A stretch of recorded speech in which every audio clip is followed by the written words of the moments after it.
एक था राजा एक थी रानी, दोनों मर गए, खत्म कहानी। ये दो लाइनें आपने सुनी ही होंगी, काफी व्यावहारिक सी लगती हैं, लेकिन सिर्फ किस्सों में। पर जब बात राजनीति की होती है तो कहानी सिर्फ कुर्सी और चुनाव के इर्द गिर्द घूमती है। इसमें नायिका हो ना हो पर हीरो जरूर होता है, इसमें गाने ना हो पर पटकथा अच्छी होती है, और समय दर समय इसके नए सीजन भी आते रहते हैं। ऐसा ही एक नया सीजन आया है बिहार की राजनीति का। इसका शीर्षक क्या होना चाहिए आपके हिसाब से, हमें कमेंट्स में जरूर बताएं। खैर, खबर आपको अब तक मिल गई होगी कि बीते 19 साल में 5 बार हुए विधानसभा चुनाव में कुल 9वीं बार बिहार के सीएम के रूप में कल नीतीश कुमार ने एक बार फिर से शपथ ले ली है।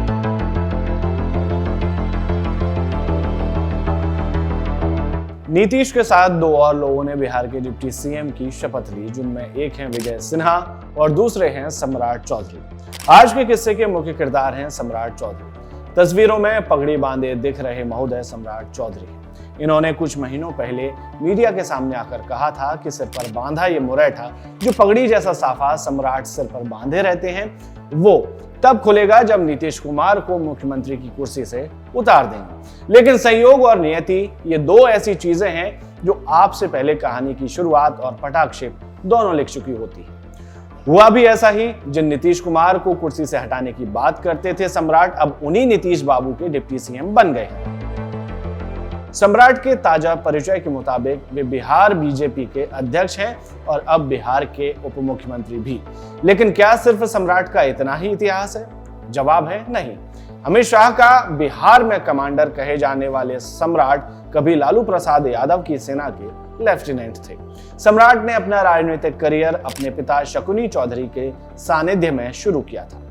इनके पिता शकुनी चौधरी बिहार के दिग्गज नेता रहे हैं और समता पार्टी के संस्थापकों में से एक थे। बाद में विधायक और सांसद भी बने। सम्राट 1990 में सक्रिय राजनीति में आए, फिर 1999 में राबड़ी देवी की सरकार में कृषि मंत्री बने। इसके बाद 2000 और 2010 में बिहार के परबत्ता से विधायक चुने गए, फिर साल 2014 में नगर विकास मंत्री बने।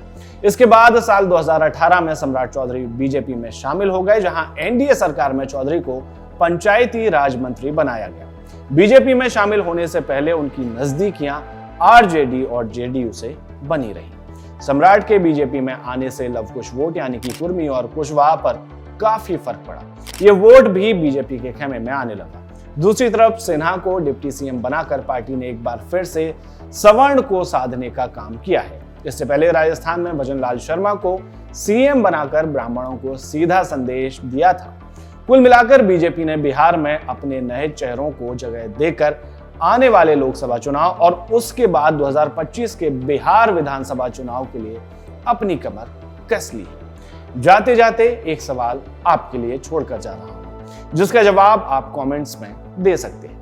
क्या आपको लगता है अगली बार इनमें से कोई बिहार का मुख्यमंत्री बन सकता है, या फिर कोई नया ही आदमी आकर कुर्सी संभालेगा?